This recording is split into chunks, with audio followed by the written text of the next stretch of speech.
What's up, the squad? Back with another video. Y'all seen the title was going down. Make sure you hit the like button, hit the subscribe button for me, please. Y'all see it right here.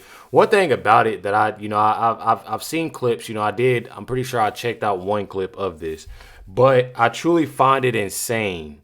Truly find it insane. That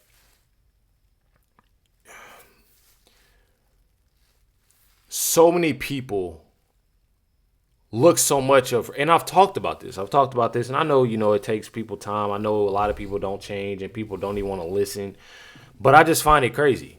I feel like I've said this to multiple individuals.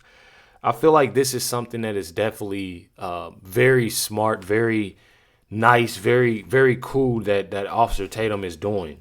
There's a simple fact of getting more so of that truth out there, giving that time to speak, from these boys. I'm gonna have a lot of hate within this video, but I don't care. I feel like this is something that's well needed and definitely amazing. That he did. Let's check it out.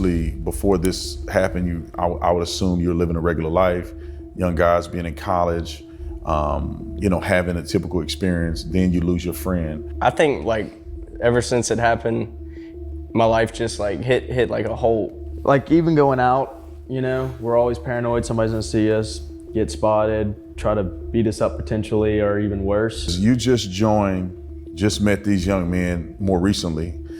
And are you confident that these young men had nothing to do with it?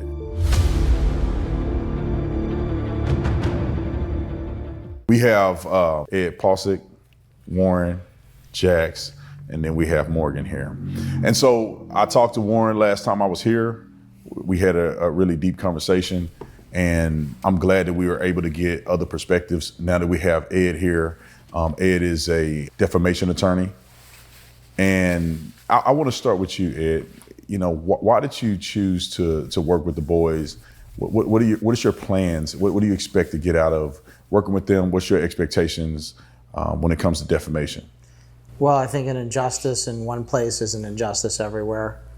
I hate lying. I care about the truth, but most of all, it's the actual people who are involved here. So first of all, I just want to say Tyler Cox really welcomed me here. My co-counsel, he's an incredible human being and he's an incredible attorney. And then after that, I had an opportunity to meet these incredible young men. And I just got to say, these guys are unbelievable. Warren, Jackson, Morgan, they're just beautiful people.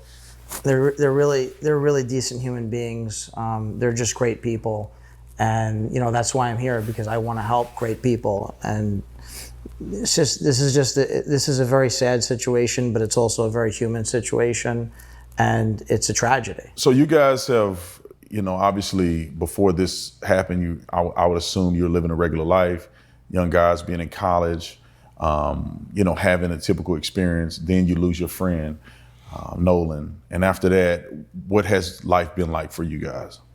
I think ever since it happened, my life just hit like a hole. It just stopped. And I mean, we just got to live day by day from now on. I could say definitely a whole flip upside down for our lives. It's even going out, we're always paranoid somebody's gonna see us, get spotted, try to beat us up potentially, or even worse. We're really just trying to stay low key and not go out as much or anything like that.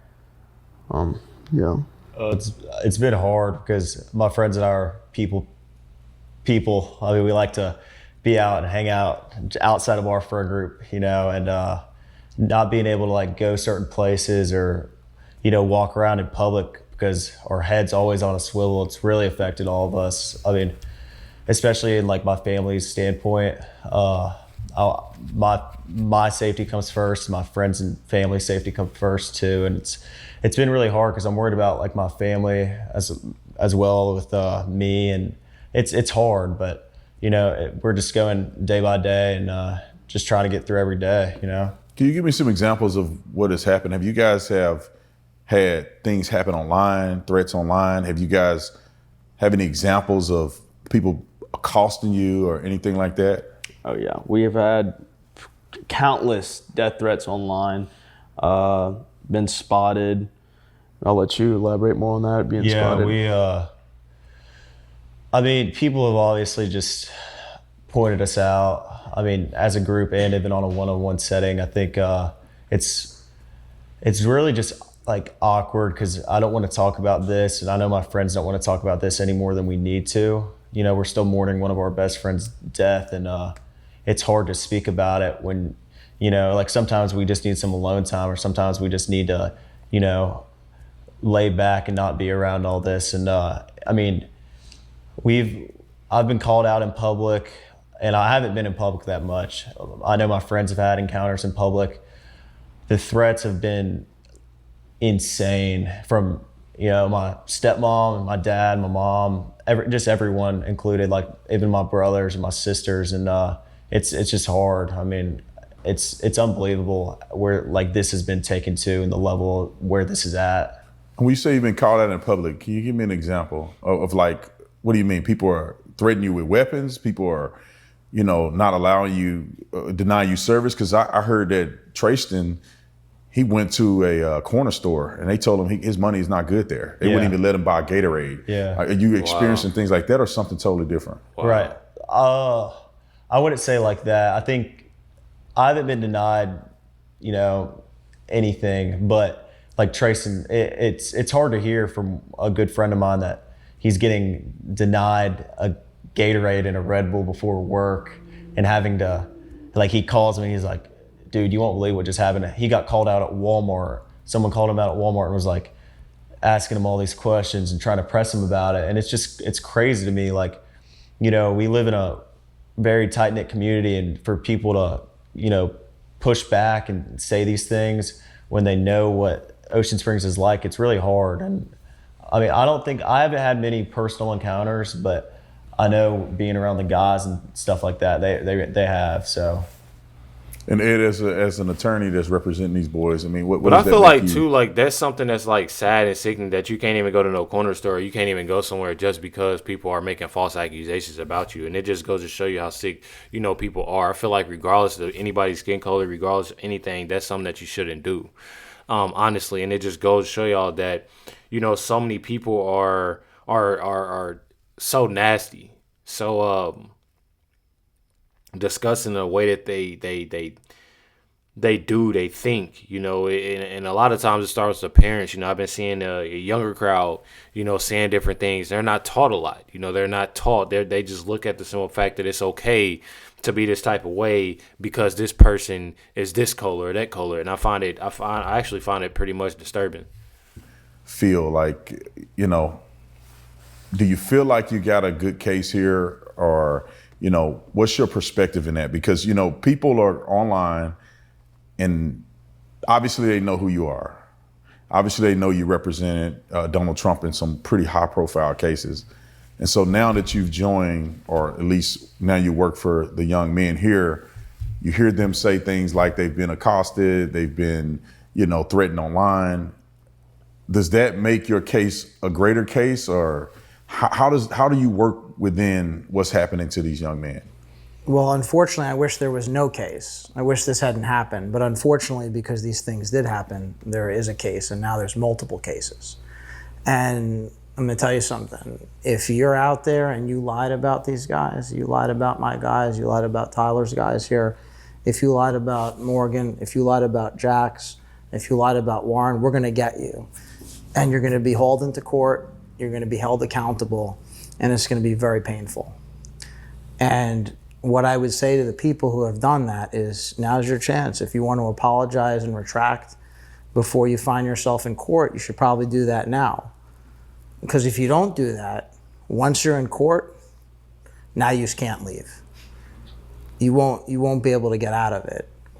And we're not going to name names because there's some other folks who are doing that, and we want to be better than that. And I want to emphasize this, right? We're not here to guess. We're not here to speculate. We're only going to deal in facts, right? And here's the most important thing, right? We don't know how Nolan Wells died. No one here is saying we know. But what we do know is Morgan, Jax, and Warren had nothing whatsoever to do with Nolan Wells' death. And that's what's important. And unfortunately, because there are people who want to divide a town and come in from the outside and tell people what to think and pit neighbor against neighbor, it compounds the tragedy. It magnifies the tragedy. And I just want to say this. And that's what makes it something, is the whole thing. Like, I feel like this definitely could have went a different way, is the simple fact that they didn't turn this into a race thing. You know what I mean? They didn't turn this into a race thing. I feel like that's one of the main things. You know, if they didn't do that, I feel like things wouldn't have gotten this far. Yeah, you might have had a couple people talk online, but as soon as you had Ben Crump, Al Sharpton, you're having these bigger names come out. You know, that's on social media, you know, on the internet. Then of course, you know, you got it right there. I mean, it has pushed so much already. You know, people that, you know, a lot of them are coming across from, you know, the Carmelo Anthony situation, knowing he was wrong for what he did. Here's why it's an even bigger tragedy. Because my friends here, Morgan, Jax, and Warren, these guys are not just the finest that Ocean Springs has to offer, finest that Mississippi has to offer. These are the finest young men that America has to offer. You know, really great people. And Tyler actually taught me good Ocean Springs people. That was one of the first things I heard when I got here. So I'll just say that. They're good Ocean Springs people. Sorry to interrupt. I know you're enjoying this incredible interview. Make sure you hit the like and subscribe button, and also join our membership program. Let's get back to the interview. And I'm not gonna lie, Brennan, I was about to skip it. I was gonna apologize and all of that, but we back in there. how confident are you? Because you just met these young men more recently. And are you confident that these young men had nothing to do with it? Confidence not a strong enough word. In fact, beyond a reasonable doubt is not strong enough. There's a 0% chance that they did anything wrong. So this is not 90%.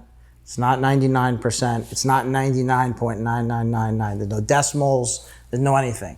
It's 100%. 100.000%. Nothing. They did nothing wrong. And that's the problem for our opponents here, who have ruined their lives, dragged them through the mud, and attacked them. You don't get to lie. We have a First Amendment. We love our First Amendment, but you don't get to lie and hurt people. You want to lie and it doesn't hurt people? Fine. You lie and you hurt people, that's why we have defamation. And that's what this is about. So I just want to emphasize this in the strongest possible terms. Zero wrongdoing. Completely innocent, totally innocent, and categorically innocent. And you guys have had experiences with either people threatening you online. I know that, Warren, we talked about this before, and we talked a little, or at least spoke a little bit about when you go out, you guys are getting accosted by people.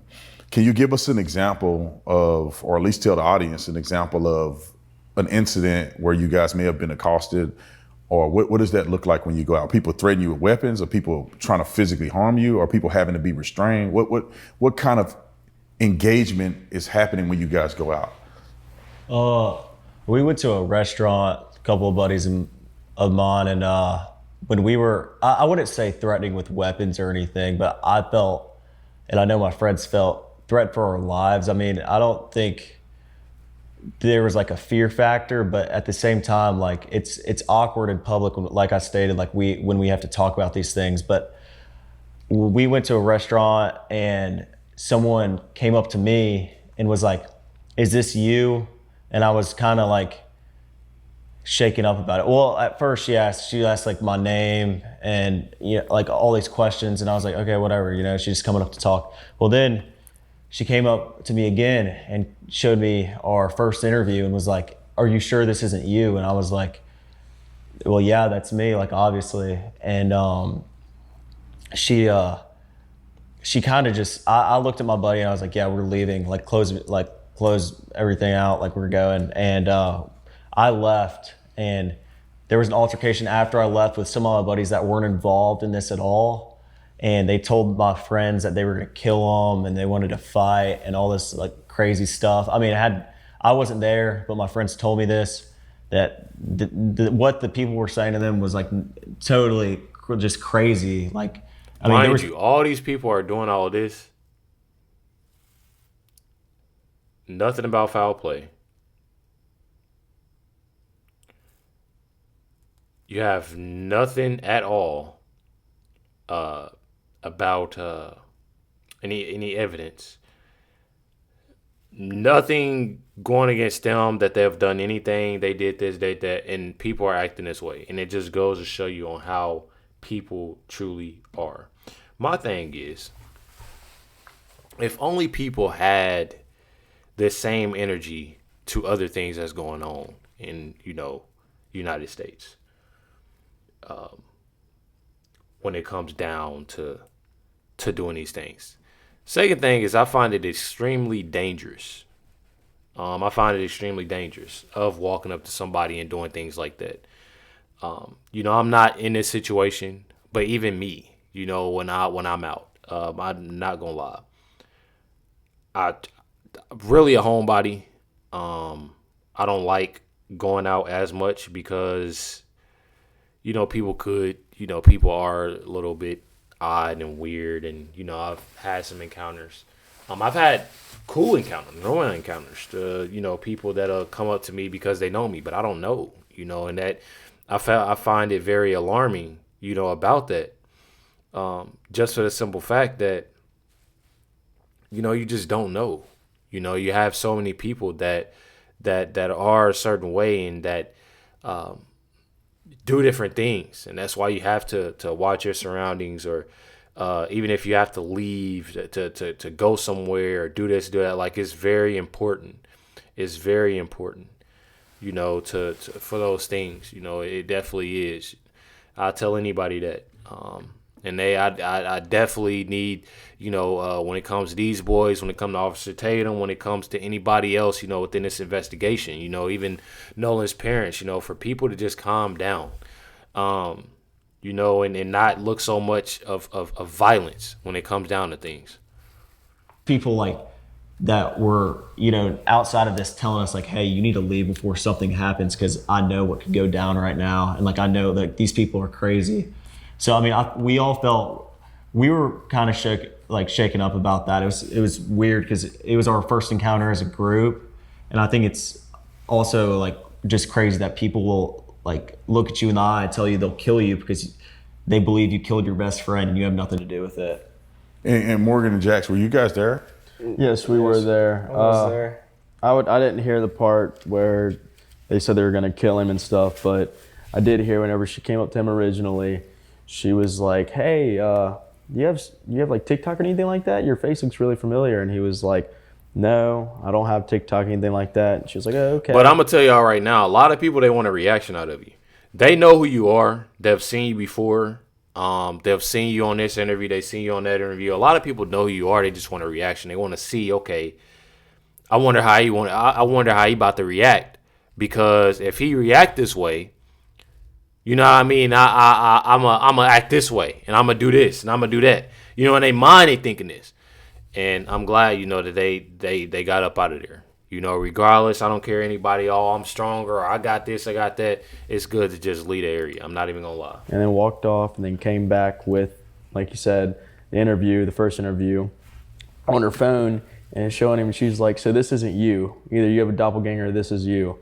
And he was like, "Well, yeah, that's me." And then we got the check and we bounced, and we were waiting outside for everybody else to get out of there. And while we're waiting outside is whenever some of our other buddies that aren't even on social media that we were just there with was getting told that other people were going to kill them and all that kind of stuff. So how did that make you guys feel did you think they were serious? Did you think it was just people trying to make a name for themselves by confronting you in front of others? Like, what was your take on that, Morgan? I think it was just like I was in the general area of where one of our buddies was, where this altercation happened, and I actually got into a conversation with a fellow next to me that wasn't even involved, and he told me straight up, he was like, if I was y'all right now, I would leave before y'all get hurt. Y'all need to leave right now. I'm just watching out for y'all and making sure y'all are safe. And I mean, I wouldn't say that those people would have physically done something in that moment. But I feel like even if they wouldn't have, they didn't physically do anything, I truly believe that that's something that can be traumatizing. You know, the way that somebody acts, the way that it can mess with your mental health. Even if they didn't, you know, cause any or get physical at all. Playing like almost like a mental game, like just to get into your head and just almost like make yourself like just think these things that obviously are not true. If you can go back to the very beginning of this, how do you think this should have played out? Because I always question in my mind that when I go back, I look at what happened, I look at the initial stories with Nolan, and you guys knew him, right? I didn't know him. I know none of you guys. I just had a chance to meet you guys more recently. But how do you think this should have gone? If you could control the environment, Nolan is found deceased. How do you guys think that this should have been put out to the world? So first off, I wish that none of this would ever happen. I wish Nolan could still be here with us today. And I wish that, like I said, none of this would ever happen. Like I wish that all this could be erased and Nolan could be here tomorrow. I mean, that's more than anything. But other than that, I feel like his mom blasting us on social media from the get-go, saying that he was out there with Warren and another guy. That's where it first started to take off. And then also the fact that she posted a picture of me and Morgan and another guy and Nolan on the boat together, blasting that out there, pushing this narrative, kind of, I guess. I wish that would have never happened either. And I don't think if those would have never happened, a lot of this stuff wouldn't have been as viral or gone all over the country at this point. I mean, this is a countrywide news story that is just blown out of proportion. And the fact that it was our best friend and it's not what people are saying it is what hurts the most. I mean, that was our brother. I mean, straight up. That's what I told his dad the night that he came over to my house. He was like, blah, blah, saying something. I was like, dude, that was my brother. Like, and you know that. He knows that. We were picking him up every single day. He never drove. I can't tell you how many times I pulled up in his driveway and picked him up. And it wasn't him asking. It was just. So y'all mean to tell me, this is my thing. Y'all mean to tell me that Nolan has got picked up numerous times. His other friend, what is it, Trayston? I'm pretty sure that's his name, or it might be the other one. He's parked his truck there before. He went to the what is it? He went to the Horn Island. You mean to tell me that y'all don't know none of these boys? You mean to tell me you don't know none of these boys? Let me tell y'all something. When I wasn't driving, and I had a friend come pick me up, my mama knew who it was, where they lived at, their parents, insurance, hell, they probably even knew their car payment. They knew everything. They knew everything with grade, age, if they played sports, what they did, they want to know everything. Because at the end of the day, your son or daughter is riding with that individual. So that should tell y'all something. Them saying they don't know them and this, that, and the other and this, I feel like that's some BS. That's truly some BS.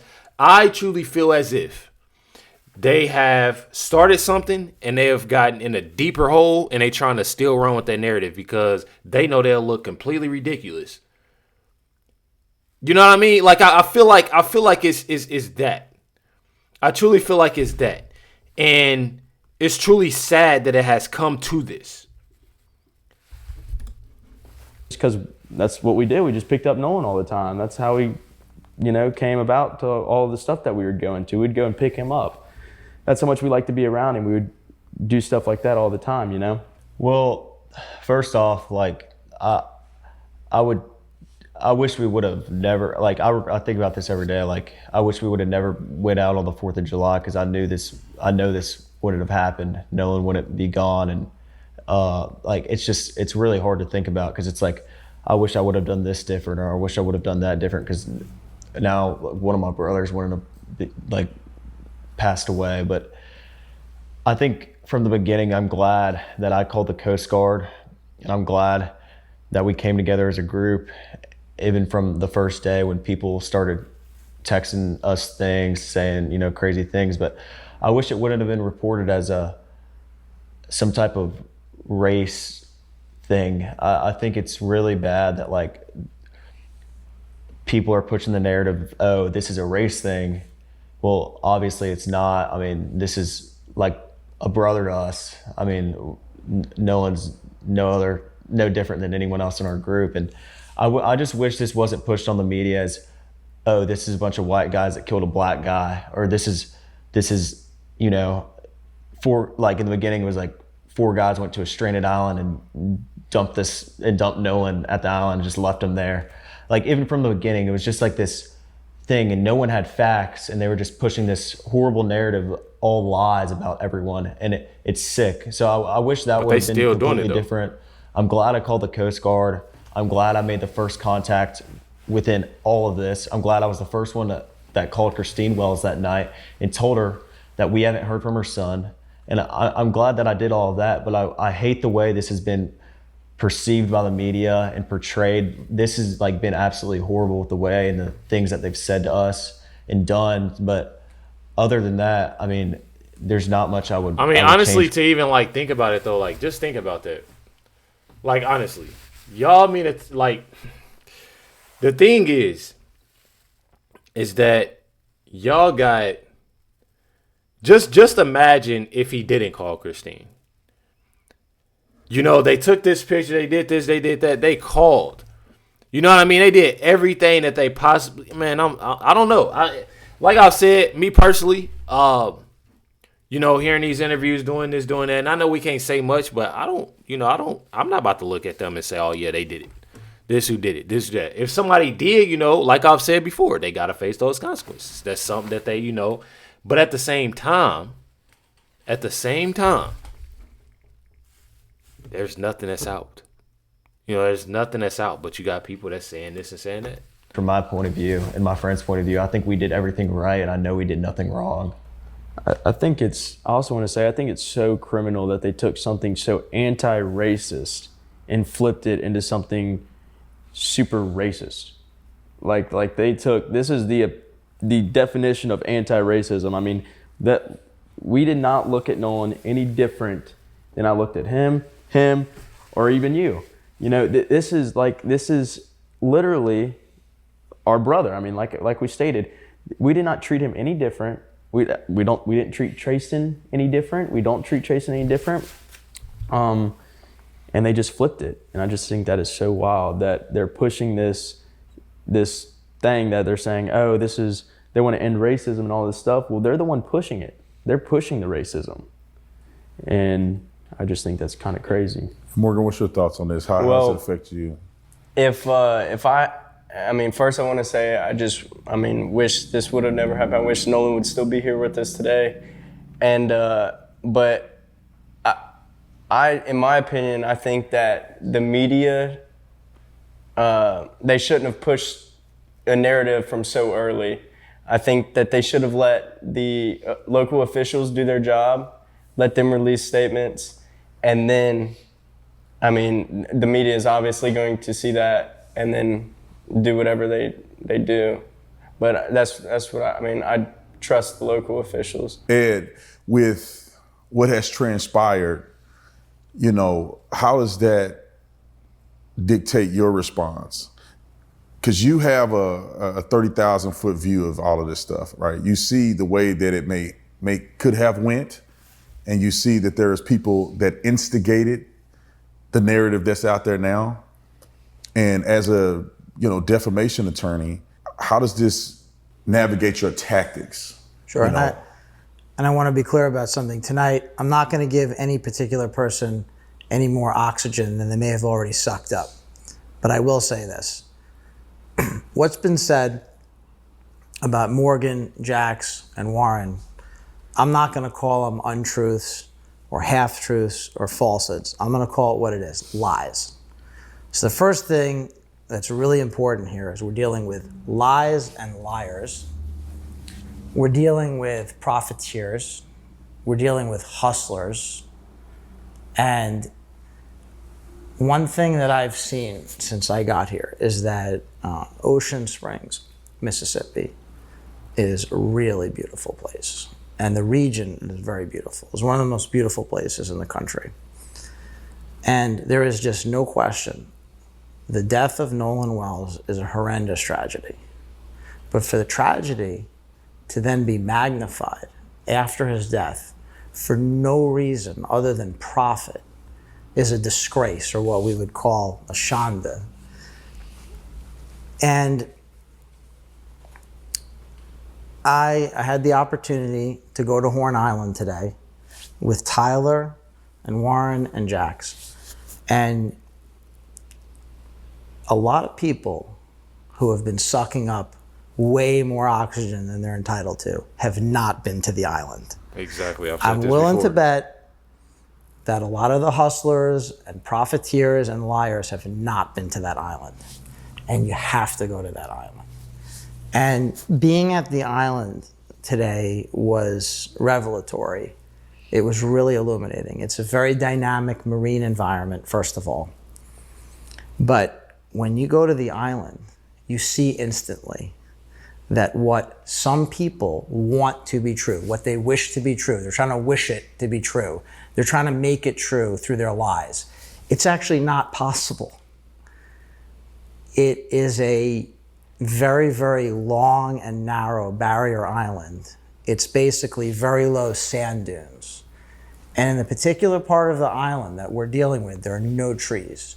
It's hardly any foliage, hardly any tree cover, hardly any plants, and it's wide open. And on July 4th, there were thousands of people there. There is no possible way that anybody could have committed a murder in broad daylight on a barren, windswept island that is narrow and was just swamped with people that day in broad daylight. It's just not possible given the natural environment there. And that leads me to the next point, which is this. Once you know what the timeline is, when you combine the timeline with the actual dynamics of the island itself, all of the lies completely unravel because it isn't possible, and here's why. Morgan, Warren, and Jax left the island at about 4:30 p.m. That's it. They were gone. That is not open for debate. So that's a fact. They were gone. And at that time, Nolan Wells was still alive. Now, I'm not going to name them out of respect for their privacy, but just as one example, there are two very fine, upstanding members of the Ocean Springs community who saw Nolan Wells at about 10 minutes to 6 p.m. So about an hour and a half. And I've seen it. I've seen somebody say that. Round 6. After these fine young men had left the island, they were gone, departed. Nolan Wells was alive. And these two witnesses, two very reliable, very credible, and very upstanding members of the community, they saw Nolan. And they've known Nolan for years. There's no chance that they made a mistake. And by the way, this can be corroborated through other evidence, other eyewitness accounts. And that's the end of it right there. And that's before we get into everything else about the situation. And when I look at this, I feel like there's levels of defamation and areas of defamation. And I'm not going to speak on your behalf because this is y'all's story to tell, your story to litigate. But which areas are the most egregious that you are going to go after, or that you guys think also are areas where people have taken this situation and clearly lied to the public. One being the phone call. What is your thoughts on that phone call to Cito? Some people have gone out and done enhancements to the audio, and in doing that, created a transcript manually. It doesn't appear that the transcript was derived from an automated system or have any, in my opinion, real integrity with it. What are your thoughts first, you guys, on the audio, and then I'll get to you, Ed. Wait, we got to get a part 2 in here? Could that be a... Tatum starting the music. I think we got to get a part 2. That's the end of that video. But I truly find it amazing, the simple fact, of having this talk. I've said it to multiple individuals. A lot of people don't think this is something that Austin Tatum should be doing, but me personally, I love that he's doing this. I love that, these guys are willing to, speak out and let things be known. If something did happen, I definitely want, that individual or those individuals to be found and held accountable for it. But people have to accept, regardless. Like if nothing's happened, there's nothing here. There's nothing here. We talked about yesterday that Christine, I haven't turned in the phone. I find it very insane that they haven't turned in the phone. Me personally, I don't know about y'all, but I do, because I feel like that's something that can potentially help, with having, the programs, the things that, people could find, within that. So I don't know. I definitely find it insane. Within a lot of this, I feel like there's a lot of lies told, and they gotten so deep into it, they can't come out of it. They can't come out of it. They won't come out of it because they've gotten so deep into it. I don't know. Y'all let me know in the comments down below. Stay tuned for part 2. This video has ended, but you already know. Check out Officer Tatum, Brandon Tatum. Definitely amazing guy with amazing information. Catch y'all next one.